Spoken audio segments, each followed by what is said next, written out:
विश्ववंदनीय महाकाली तथा सती समृद्ध त्यांनी शोधून काढलेला सधम्माप्रमाणे आचरण करणारा भगवंताचा सर्व संत या तीन महात्म्यांना मी द्वार पंचांना बोधिसत्व परमपूजनीय डॉक्टर बाबासाहेब आंबेडकर यांच्या धम्मक्रांतीमध्ये संपूर्ण जीवन समर्पित करतो। विहारामध्ये उपस्थित सर्व श्रद्धावंत श्री संपन्न धम्मोपासक तथा उपासिका बाल आणि वाटक तुमच्या प्रति मंगळाची कामना करतो। बुद्ध धम्म संघ या तीन रत्नाच्या प्रतापाने तुमच्या संसारातील सर्व आपत्ती विपत्ती दुःख संकट सर्व नष्ट हो, सुख शांती वैभवाची तुम्हा सर्वांना प्राप्ती हो अशी मंगलकामना करून आजच्या दिसणे सुरू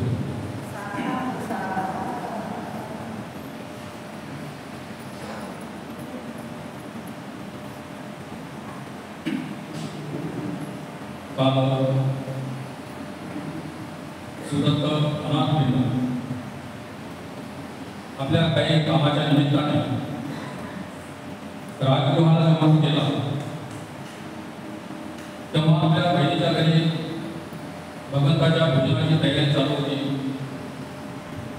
एवढी मोठी तयारी पाहून आणि भगवान फक्त येणार आहे ऐकून त्याच्या मनामध्ये संवेग निर्माण झाला आणि तो सकाळी तथागताच्या भेटीला गेला। तथागताला वंदन केल्यानंतर धम्म ऐकल्यानंतर सुदत्ताने आपल्या मनातील इच्छा भगवंताकडे जाहीर केली। मी ही गृहत्याग करावा आहे। तेव्हा भगवान म्हणाला की जो मनुष्य जे जे कर्म करते जे जे कार्य करते तो नौकर असो चाकर असो राजाचा सेवक असो जेही मनुष्य जेही काम करत असेल त्याने त्या कामामध्ये आपलं पूर्ण मन होतं पाहिजे,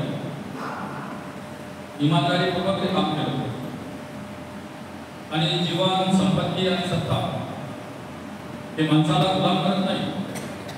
तर जीवनाबद्दलची जर आसक्ती असेल संपत्तीबद्दलची आसक्ती असेल तर हे सत्ता संपत्ती जीवन याच्याबद्दल आसक्ती असेल तर मनुष्य या संपत्तीचा गुलाम बनतो।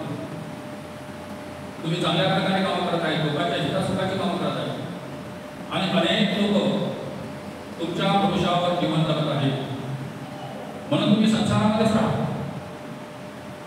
संसारामध्ये राहून सुद्धा तुम्ही पुण्य कर्म करू शकता। जो मनुष्य स्वार्थाचा नव्हे परमार्थाचं जीवन जगते आणि जीवन जगत असताना कोणाचाही द्वेष करत नाही, कोणाचाही हेवा करत नाही, सदाचरणाच्या मार्गावर अनुगमन करते अशा व्यक्तीला तीन गोष्टीची प्राप्ती होते: आनंद, शांती आणि समाधान। आणि मनुष्याच्या जीवनामध्ये जर या तीन गोष्टी प्राप्त झाल्या आनंद, शांती आणि समाधान तर त्या मनुष्याचं जीवन हे सफल झालं आणि या गोष्टी आपण संसारामध्ये राहून नाही करू शकतो। एखादा गृहत्यागी व्यक्ती जर त्या धर्मानुसार आचरण करत नसेल, एखादा संन्यासी भिक्षू त्याप्रमाणे आचरण जर करत नसेल तर तोही अधोगतीला जातो आणि संसारामध्ये राहून कोणी गृहस्थ याप्रमाणे आचरण जर करत असेल तर तोही उच्चपदी पोहोचू शकतो। म्हणून तुम्ही संसारामध्ये राहा की गृहत्याग करा असा भगवंताचा धम्म सांगत नाही। फक्त तुम्ही त्या आसक्तीपासून दूर राहा, सदाचरणाचं जीवन जगा, मैत्रीभाव व्यतीत करा। कारण जीवन हे चंचल आहे, जीवन हे चंचल आहे, जीवनामध्ये अनित्यता आहे। क्षणाला वातावरण परिवर्तित होत आहे, क्षणाला व्यक्ती बदलत आहे, आपली कशावरील मालकी नाही। जेव्हा मनुष्य मृत्यू पावतात हे सर्व धन संपत्ती वैभव हे याच ठिकाणी पडून राहते, यातली एकही गोष्ट त्या व्यक्तीच्या सोबत राहत नाही। म्हणून जेवढं सत्कर्म करता येते तेवढं तुम्ही सत्कर्म करा अशा प्रकारचा उपदेश भगवंतांनी त्या सुदत्ताला अनाथ पिंडिकाला दिला। तेव्हा त्या पंडितांनी प्रश्न केला होता की भगवान एवढा सुंदर उपदेश, एवढा सुंदर धर्म जर आमच्या राज्यामध्ये आला तर, कौशल जन्मनामध्ये भगवान जर माझ्या राज्यामध्ये आले तर आणि भगवंताचा हा संगम आमचे राजे प्रसन्नजी आणि आमची जनता यांनी जर भगवंताचा हा सत्संग जर ऐकला, त्याप्रमाणे आचरण केलं, तर किती लोकांचं हित साधणार आहे असा विचार जेव्हा सुदत्ताच्या मनामध्ये आला, नागरिकाच्या मनामध्ये आला, तेव्हा तो भगवंताला म्हणले, भगवान आमच्या देशामध्ये आमच्या नगरामध्ये जर तुम्हाला बोलावायचं असतं, तुमच्यासाठी त्या ठिकाणी काही व्यवस्था करायची असेल तर कशा पद्धतीने केली पाहिजे जेणेकरून तुम्ही त्या ठिकाणी येऊन त्या ठिकाणी राहा. तेव्हा भगवान म्हणतात की सुदत्त, तथागत बुद्धावती मातेचे श्रावक सांग अशा ठिकाणी राहता ज्या ठिकाणी कोलाहल कमी आहे, अशी जागा जे गावापासून फार दूरही नाही आणि गावाच्या जवळही नाही. कारण गावाच्या जवळ असेल तर गावातला कलह तिथपर्यंत येऊ शकतो आणि गावापासून फार दूर जर असेल तर मग लोकांना यायला अडचण होईल.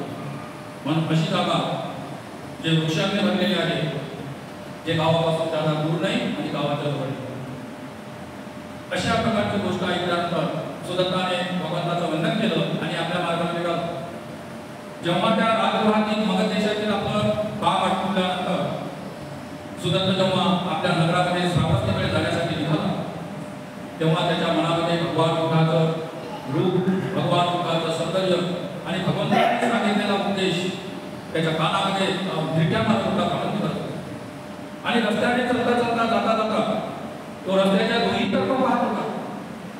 असं कोणतं ठिकाण चांगलं आहे ज्या ठिकाणी जर आपण काही व्यवस्था केली तर भगवान त्या ठिकाणी राहू शकतील, येऊ शकतील, असं मनामध्ये तो विचार करत होता. आणि आजूबाजूचे ठिकाणं, शेत, पहाडी सगळं पाहत होता.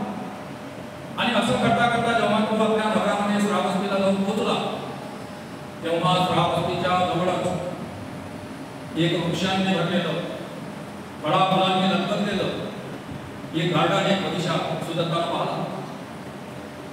गावाच्या दूरही नाही आणि गावाच्या जवळही नाही आणि भगवंतांनी सांगितलं ही जागा त्याप्रमाणेच आहे. तिथं सुंदर मोठा तलाव आहे, फार मोठे मोठे वृक्ष आहेत. अशा ठिकाणी जर आपण भगवंतासाठी विहार बनवलं तर, आणि मग सुदत्ताने शोध घेतला की ही जागा कोणाच्या मालकीची आहे. तेव्हा त्यांच्या लक्षात आलं की ती जागा प्रसन्नजित राजाचा मुलगा जयकुमार, त्या राजकुमाराची जी खेळण्याची, बागडण्याची, केश करण्याची जागा होती. सगळे राजकुमार लोक दिवसा विहार करण्यासाठी त्या बगीचामध्ये त्या ठिकाणी आंघोळा करत होते, त्या ठिकाणी शिकारी करत होते, त्या ठिकाणी नाना प्रकारचा खेळ खेळत होते. राजाच्या राजकुमारासाठी खेळण्यासाठी ती जागा निश्चित केलेली होती आणि त्या ठिकाणी ते लोक खेळत होते. ही गोष्ट माहीत झाल्यानंतर मग सुदत्त पिंडा त्या जयकुमाराकडे गेला आणि जयकुमार त्याला ओळखत होता, कारण तो राजाच्या दरबारी कोषाध्यक्ष म्हणून काम करतो. तेव्हा जयकुमाराच्या तो परिचय होता. म्हणून हा अनापिंडा त्या जयकुमाराला विचारते की राजकुमार, राजपुत्र जयकुमार, मी येता येता एक परीक्षा पाहिला आणि मला समजलं की तो तुमच्या मालकीचा आहे. जयकुमार म्हटलं की होय, आम्ही सगळे राजकुमार मित्रमंडळी त्या ठिकाणी जाऊन आम्ही सहल करत असतो, उत्साह करत असतो, त्या ठिकाणी आमचा समय व्यतीत करत असतो. ते आमच्यासाठी खूप जागा प्रिय आहे. तेव्हा सुदत्त म्हणते की राजकुमारा, ती जागा तुम्ही विकता काय? राजाच्या राजपुत्राकडून काही व्यक्ती वस्तू खरेदी करणे, तुम्ही ती जागा विकता काय असं विचारणे हा एक मोठा प्रश्न असतो. कारण राजाच्या राजकुमाराला असा प्रश्न विचारता येत नाही, कारण तो त्याचा अपमान असते. म्हणजे आम्हाला काय जरूरत आहे, आम्ही कशाला विकणार आहे, आम्ही याचे राजकुमार आहे आणि आमची जागा घेण्याची पण तुझी हिंमत केली काय? म्हणून ते राजकुमार हा विचित्र राहतात, राजाचे राजपुत्र राहतात, लाळा कौतुकामध्ये वाढलेले राहतात. असा प्रश्न सहसा त्यांना कोणी विचारत नाही. पण सुदत्त त्यांच्या नगराचा कोषाध्यक्ष असल्यामुळे सुदत्ताने तो प्रश्न केला राजाच्या राजकुमाराला.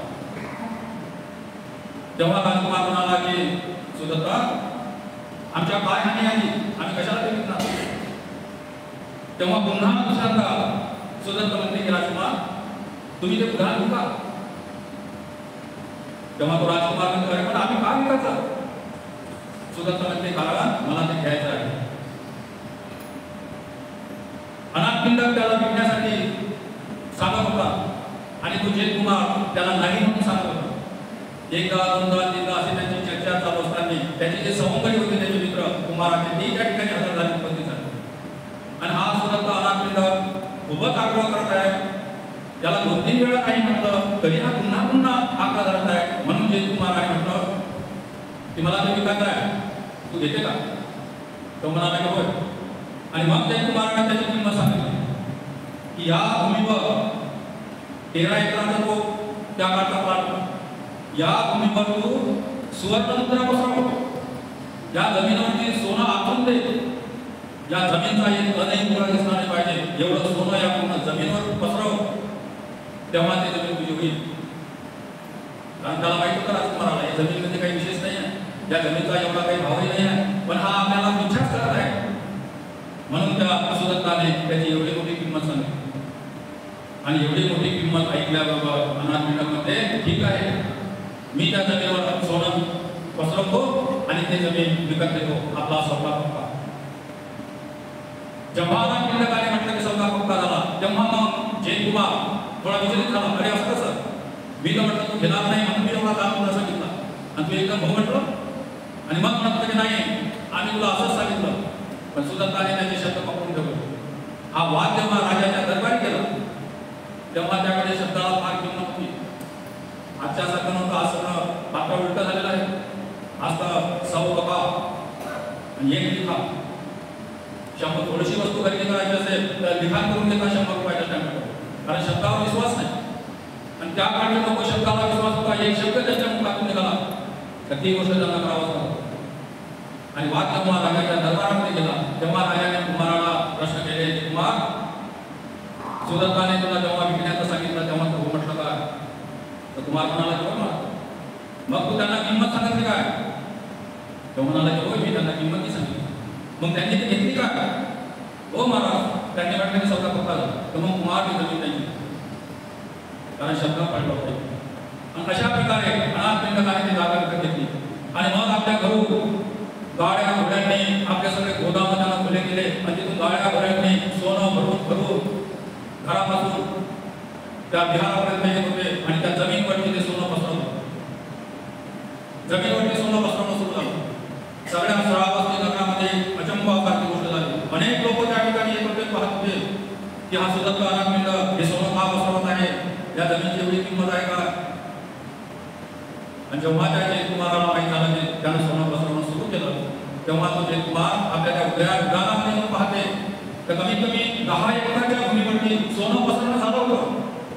3 एकराची जागा शिल्लक होती, अजून त्याच्या घराकडे नसेल. तेव्हा तो जयकुमार सुदत्ताला म्हणते की सुदत्त, राजाचा कोषाध्यक्ष आहेस आणि एवढं मोठं सोनं असं फेकल्यासारखं करत आहे. तेव्हा तो त्याला विचारते की अरे या जमीन तू विकत घेतला त्याच्यावर करशील काय, कोणतं तू बंद काढशील? तेव्हा सुदत्ताना म्हणाला की जयकुमार, या भूमीवरती मी एक विहार निर्माण करणार आहे आणि त्या विहारामध्ये तथागत सम्यक संघ आणि त्यांचा भिक्षू संघ त्या विहारामध्ये राहणार आहे. त्या ठिकाणी ते ध्यान करणार आहे, अभ्यास करणार आहे आणि आपल्या नगरातील लोकांनाही ते धर्म शिकवणार आहे, धर्म शिकवणार आहे. आणि त्या भगवंताचा सद्धर्म ज्याच्या त्याच्या कानी पडणार आहे, त्याच्या जीवनाचं सोनं झाल्याशिवाय राहणार नाही. हे जे जमीनचा पैसा मोबदला मी तो देत आहे त्याच्याही पेक्षा महान हिऱ्या मोत्याची खान असा तथागताचा धम्मोपदेश आपल्या लोकांना ऐकायला मिळणार आहे. त्यासाठी मी ही जमीन खरेदी करतो. आणि हे जेव्हा जयकुमाराने ऐकलं तेव्हा त्याला वाटलं मीही या पुण्यकर्मामध्ये भागीदार असलं पाहिजे. सुदत्त सांगत आहे एवढं मोठं पुण्यकर्म आहे तर माझा याच्यामध्ये काही हिस्सा असला पाहिजे. म्हणून तो सुदत्ताला म्हणते की सुदत्त, आता सोनं पसरवणं थांबव, बाकी राहिलेली जमीन आणि त्या जमिनीवर असलेले वृक्ष मी माझ्या वतीनं दान करत आहे. आता तू याच्या पुढे सोनं पसरव. अशा प्रकारे सुदत्ताने भूमी विकत घेतली. बौद्ध इतिहासकार सांगतात की त्या काळामध्ये 84 करोड एवढी त्या सोन्याची किंमत होती. आता त्या काळामध्ये जर 84 करोडाची संख्या असेल तर त्याचं आजचं जे टोटल आहे हे किती होत असेल याचा विचार करण्याची आवश्यकता. आणि जेवढं त्यांनी भूमी विकत घेण्यासाठी खर्च केला तेवढाच पैसा त्यांनी लावून त्या ठिकाणी मोठं विहार, संताबाग, ध्यान करण्याच्या कुठ्या, आंघोळीचं तलाव, भिक्षूंना राहण्यासाठी व्यवस्था, चक्रमण करण्याचे स्थळ, असं नाना प्रकारचे सगळं रेडीमेड व्यवस्था त्यांनी तयार केली. आणि त्याच्या उद्घाटनासाठी तथागत सम्यक संघ आणि भिक्षू संघाला आमंत्रित केलं. ते जे एवढं मोठं गेट आता तुम्ही कधी श्रावस्तीला गेले असाल आणि जेतवन विहार पाहिला असेल तर त्या मोठ्या गेटवर नाव आहे जेतवन बुद्ध विहार. नाव कोणाचं दिलं? राजकुमाराचं. कोणी खर्च केलं? अनाथ पिंडकाने. एवढं मोठं खर्च केल्यावर अनाथ पिंडकाने स्वतःचं नाव गेटवर टाकलं नाही. जयकुमार बुद्ध विहार, जेतवन बुद्ध विहार असं त्यांनी नाव दिलं. याला म्हणतात दान, याला म्हणतात दानाची पारमिता. आता आपल्याकडे कधी 500 रुपये कधी आपण दान दिले तर त्या लिस्टेमध्ये माझं नाव आलं नाही म्हणून आपण भाडण करायला तयार. किंवा छोटीशी एखादी वस्तू कधी दान दिली तर त्या वस्तूवरही आपलं नाव टाकत असतं. त्यामध्ये दान तर होते पण त्या दानाची पारमिता म्हणत नाही, कारण त्याच्यामध्ये स्वार्थ राहतो. जे दान देण्याच्या अगोदर प्रसन्न चित्ताने दान देता वेळेस प्रसन्न चित्त आणि दान दिल्यानंतरही प्रसन्न चित्त राहते, ते दान सत्कर्मी पात्र घडते, सत्पात्री दान घडते. ते दानाची पारमिता बनते आणि आपल्या खात्यावरती जमा होते. आज 2559 वर्ष झाले या मूर्तीला विषयात. आजही देवदत्त अनाथ कीर्तन जिवंत आहे. आजही पुस्तकामधून आपण त्यांचं नाव रोशन करत असतो, त्यांचं नाव आहे. एवढी मोठी कीर्ती इथपर्यंत पोहोचलेलं त्यांचं जे नाव आहे हे केवळ सत्कर्मानं प्राप्त होते. आपल्या मुलाचा उद्धार गोड दीपक म्हणून मुलाकडे पाहिलं जाते. मुलगा झाला म्हणजे आपल्या मुलाचा तो उद्धार करेल. आपल्या मुलाचा तो दीपक आहे मुलगा, म्हणून त्या मुलासाठी एक मुलगी झाली का मुलगा असं करता करता की तुमच्याकडे येऊन जातात. कुलदीपकाच्या विकास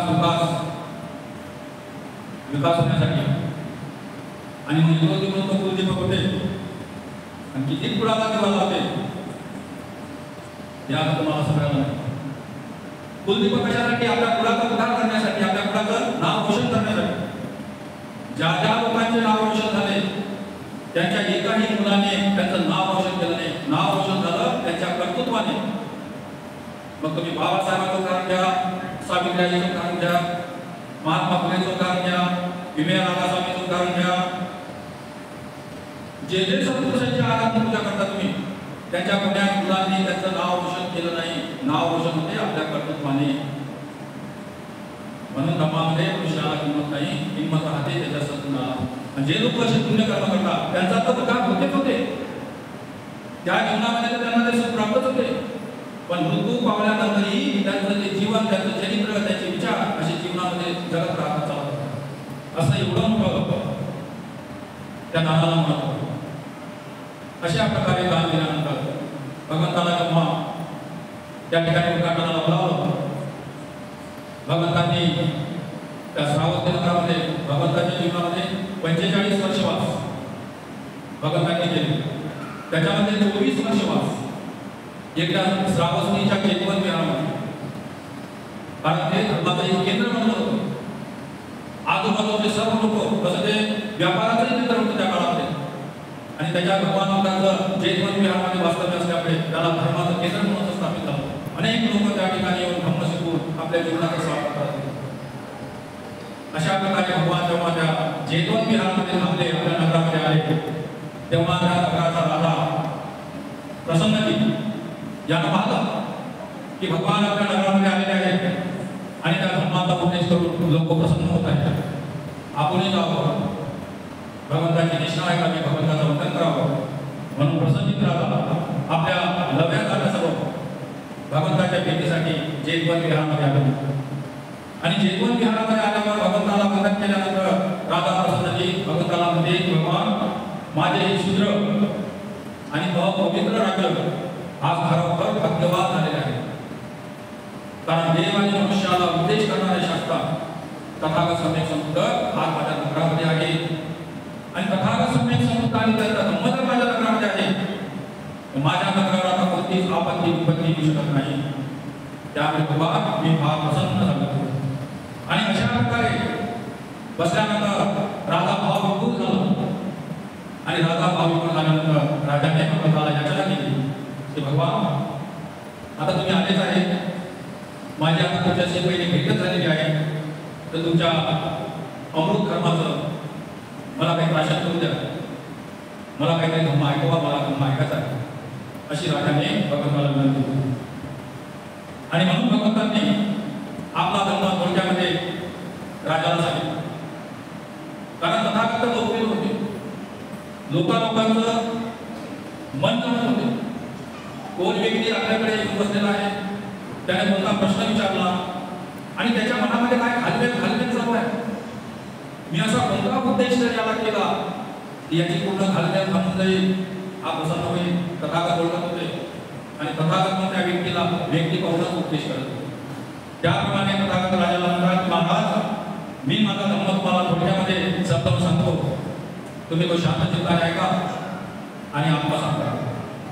आणि नंतर भगवान त्या राजाला म्हणतात की महाराज आपल्या प्रजेला तुम्ही ज्या राज्यावर राज्य करत आहे त्या प्रजेला तुम्ही विकृत्या एका मुलाप्रमाणे माना, त्यांच्यावर अन्याय अत्याचार करू नका, त्यांच्यावर बदलून करू नका.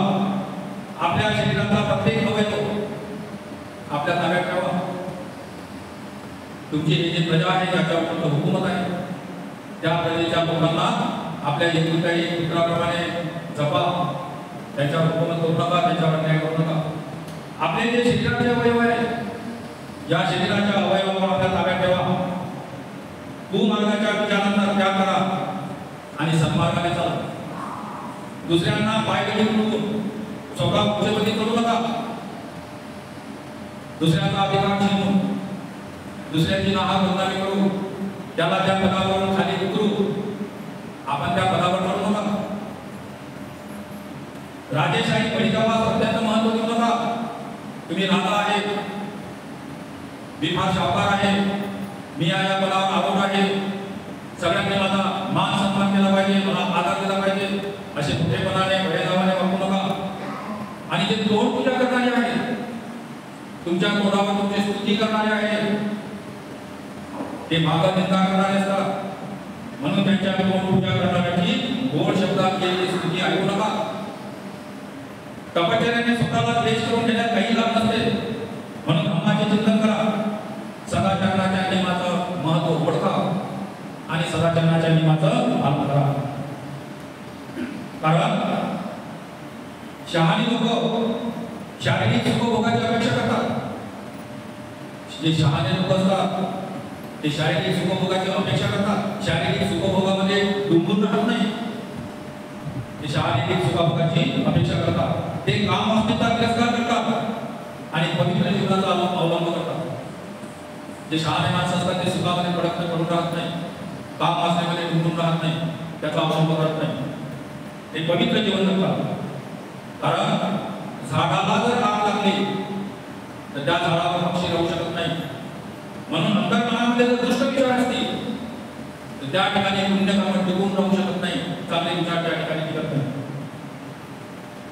जे ज्ञान ज्याला नाही तो विद्वान मनुष्य जरी ऋषी म्हणून त्याची स्तुती होत असते तरी तो यज्ञ समजला पाहिजे, डोळ्याने समजला पाहिजे. कारण ज्याच्या मनात चांगले चांगले विचार नाही त्याच्याकडे सत्वर्तन किंवा पुण्यकर्म टिकून राहत नाही. तो कधी ऋषी असेल आणि ही गोष्ट जर तो जाणत नसेल तर तो ऋषी पदास कधीही प्राप्त होऊ शकत नाही. ज्याला हे ज्ञान झाले त्यालाच प्रज्ञा प्राप्त होते आणि ही प्रज्ञा प्राप्त करून घेणे हा जीवनाचा एकमेव उद्देश आहे. जीवनाचा उद्देश सुख संपत्ती, जीवनाचा उद्देश संपत्ती प्राप्त करणे नाही, जीवनाचा उद्देश संपत्ती एकाग्र करणे नाही, जीवनाचा उद्देश मोठमोठ्या बिल्डिंगा घरे निर्माण करणं नाही, जीवनाचा उद्देश कोणत्यातरी पदावर चढून अधिकार गाजवणे नाही. मनुष्य जीवनाचा उद्देश आहे त्याला त्याच्या जीवनामध्ये सुखाची प्राप्ती व्हावी, सुखाची प्राप्ती व्हावी. जसं त्याचं बालपण आनंदात जाते, जसं त्याचं तरुणपण आनंदात गेलं तसं त्याचं म्हातारपण आनंदात गेलं पाहिजे आणि त्याला सुखाची झोप लागली पाहिजे. आणि ह्या गोष्टी प्राप्त करण्यासाठी, त्याच्या जीवनामध्ये आनंद प्राप्त करण्यासाठी, शांती प्राप्त करण्यासाठी आणि समाधानाचं जीवन जगण्यासाठी संपत्ती संततीची नव्हे तर त्याला पुण्याची आवश्यकता आहे. आणि पुण्यकर्म हे सदाचरणाचं आचरण केल्याने प्राप्त होते. सर्व पंथाची शिकवण याच्यावरच केलेली झाली पाहिजे. कारण याच्याशिवाय ज्ञान हे असत्य आहे. जेवढी काही धर्मपंथ असतील, जेवढी काही संप्रदाय असतील, त्या सर्व संप्रदायाच्या धर्मगुरूंनी आपापल्या लोकांना हा धर्म शिकवला पाहिजे.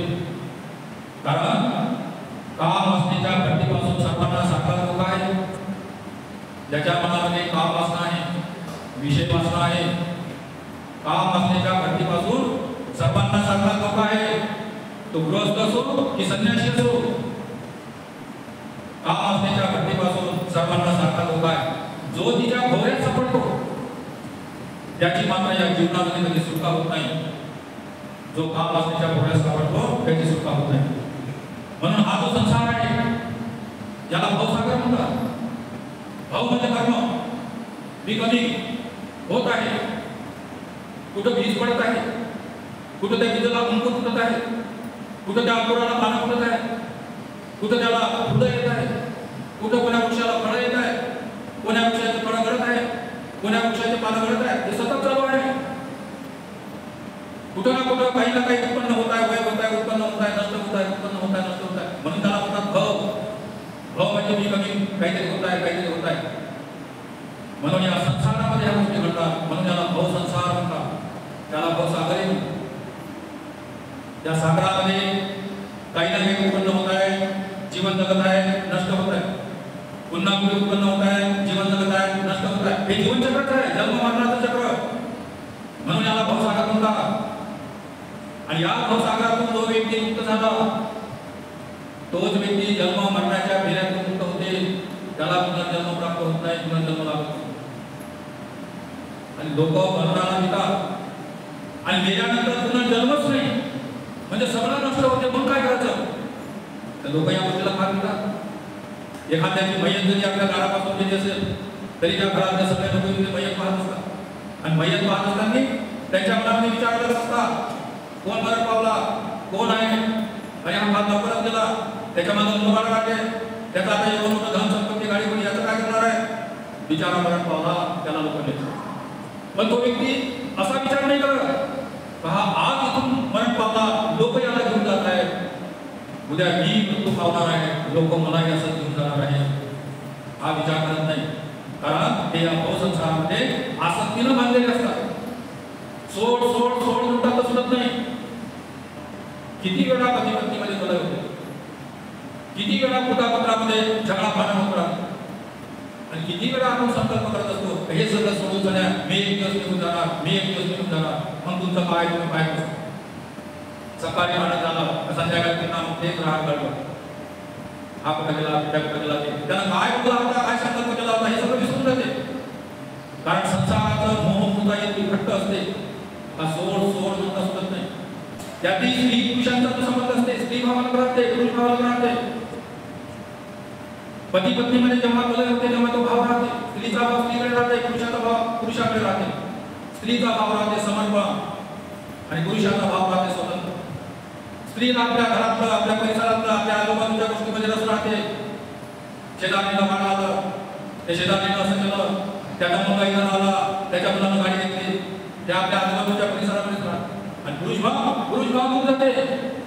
अमेरिकेनं पाकिस्तानवर काम टाकला, काही लोक चंद्रावर गेले, याचा भाव आहे, तिचा भाव आहे. कारण निगेटिव्ह आणि पॉझिटिव्ह, निगेटिव्ह आणि पॉझिटिव्ह दोन भागा एकाने लागले तेव्हा लाईट लागते. लाईटाचा जो प्रकाश पडते त्याला म्हणतात संसार. आणि निगेटिव्ह पॉझिटिव्ह हा स्त्री भाव आणि पुरुष भाव त्यांचं कधीच पडत नाही. निगेटिव्ह पॉझिटिव्हच्या बाहेर येणे तिथे होत्या, लाईट लागत नाही. कधी निगेटिव्ह पॉझिटिव्हच्या बाहेर एखादा गेली त्या सगळ्या घरात सर्किट हात एवढा मोठा विरोधाभास आहे. पण जेव्हा लाईट लागते तेव्हा त्याच्यात आकर्षण आहे, म्हणजे पॉझिटिव्हिटी आहे आणि आकर्षण आहे. म्हणून पती पत्नीमध्ये भांडणे होतात. अजून थोड्या वेळा पाहिलं का मिनिटा कमी केलं तुझे पप्पा अजून एका जवळ कलही होते, कारण त्याच्यात आकर्षण आहे.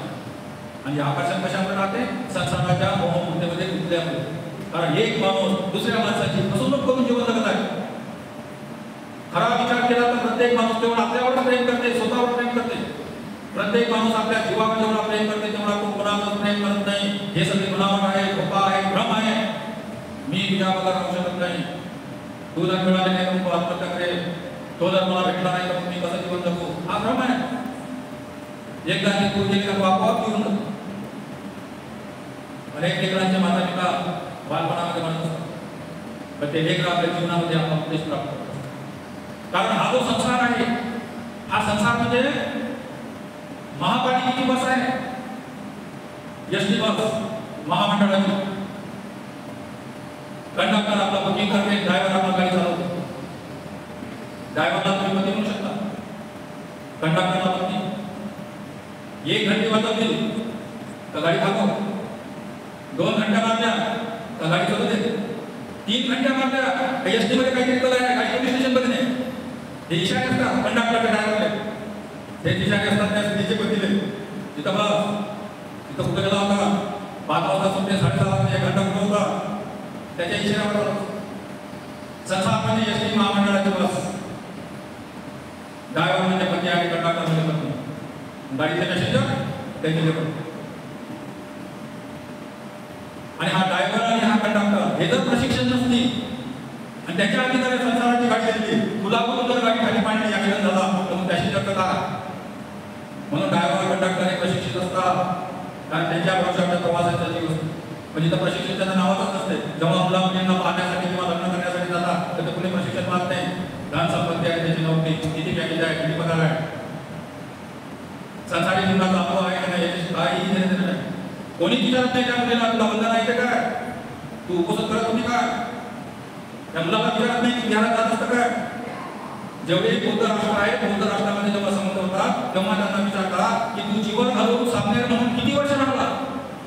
जेव्हा तो मुलगा किंवा ते मुलगी सांगते की मी सामनेर म्हणून 5 वर्ष राहलो, तेव्हा ते परिवार त्या मुलाला काही पाहत का तो 5 वर्ष जीवनामध्ये राहिला म्हणजे त्याने जीवन जगण्याचा मार्ग प्राप्त झाला.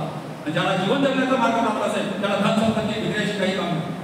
तर आपल्या इकडे सध्या तो गुजरात आहे, कारण आपण नवीन नवीन परिवर्तन करतो, त्यामुळे या सगळ्या गडबडी सगळ्या करतो.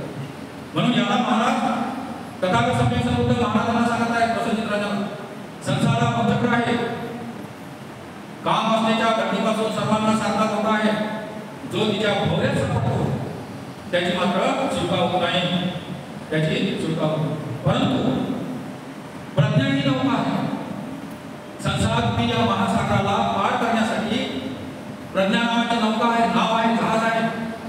आणि त्या जहाजाला चालवणारे जे चक्कू आहे ते माणसाचे विचार आहे. जर तुम्हाला हा जीवनाचा संसाराचा भवसागर पार पाडायचा असेल तर प्रज्ञारूपी नावेमध्ये बसा आणि विचार नावाच्या चक्कूने स्वतःच नाव चालवा आणि या किनाऱ्यावर निघून धम्म तुम्हाला असा आदेश देते. कारण प्रज्ञा ही नौका आहे आणि विचार तिचे सुगम आहे. धम्म तुम्हाला असा आदेश देतो की तुमच्या या शत्रूपासून तुम्ही आपले संरक्षण करा.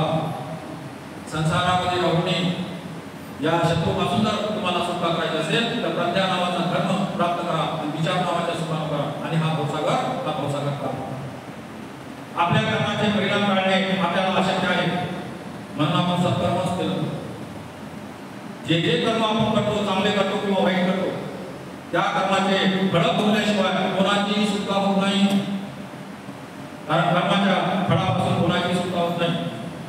कर्माचे परिणाम काढणे आपल्याला अशक्य आहे. म्हणून आपण नेहमी सत्कर्मच करा, चांगले कर्मच करा, पुण्य कर्मच करा. आपल्या हातून दुष्कृत्य होऊ नये म्हणून आपले विचार करा, तपासून पहा. आपल्या हातून काम करणं होऊ नये असं जर तुम्हाला वाटत असेल तर आपल्या मनामध्ये काय गडबड चालू आहे त्याला पहिला विचारून घ्या, त्याला तपासा. कारण जे जे आपण देतो ते पुरवते. जीवन चंचल आहे, कारण एका क्षणाचाही भरोसा नाही. एका मिनिटाला 60 सेकंद. श्वास आत येत आहे, श्वास बाहेर जात आहे, बाहेर गेलेला श्वास पुन्हा आत येत आहे, आत आलेला श्वास पुन्हा बाहेर जात आहे. जन्मल्यापासून श्वासाचा येणे जाणे आना चालूच आहे. अंदरला श्वास जेव्हा बाहेर जाते आणि तो बाहेरला श्वास जर आत आलाच नाही तर मृत्यू आहे, आणि बाहेरला श्वास आत आला तर जीवन आहे. म्हणजे आपलं जीवन आणि मृत्यू एका श्वासावर अवलंबून आहे. आणि एक श्वास एका सेकंदामध्ये 60 वेळा तो श्वास घेते सोडते. म्हणजे एका सेकंदामध्ये आपण 60 वेळा मरत असतो आणि 60 वेळा जीवन जगत असतो. एवढं जीवन अनित्य आहे. कधी काय होईल, आपल्या मुलात काय लिहून ठेवलेलं आहे हे आपल्याला कल्पना नाही. कितीही सुंदर पंचपक्वान्नाचं ताट आपल्या पुढे आलं आणि जेवण्यासाठी आपण हात ताटामध्ये घातला, हाताने त्याचा घास तयार केला, पण तो घास तोंडापर्यंत येते का नाही एवढ्यावरही आम्हाला विश्वास नाही. जीवन एवढं चंचल आहे, एवढं अनित्य आहे, एवढं नाशवंत आहे. म्हणून या जीवनाला बघा आणि जेवढे जेवढे पुण्यकर्म, जेवढे जेवढे सत्कर्म आपल्याला करता येतात तेवढे जेवढे सत्कर्म करावा. भगवान बुद्धाची अमृतवाणी राजाने अत्यंत आदराने ऐकली आणि त्यांचं अंतःकरण त्यांनी ते अंतःकरणामध्ये साठवून ठेवले आणि त्यांचा उपासक होण्याची भगवंताला याचना केली, विनंती केली. भगवान आजपासून तर मरेपर्यंत मी बुद्ध धम्म संघ त्या 3 रत्नाला शरण गमन करतो. तुम्ही मला माझा उपासक म्हणून स्वीकार करा. आणि भगवंतांनी त्यांचा उपासक म्हणून स्वीकार केला. काश्यपची नमदीक्षा, बिंबिसार राजाची उपासकाची दीक्षा, प्रसन्नजित राजाची उपासकाची दीक्षा, हे 2 राजा बुद्धाचे उपासक झाल्यामुळे बुद्ध आणि त्यांच्या धम्माला एक सुरक्षा कवच प्रदान झालं.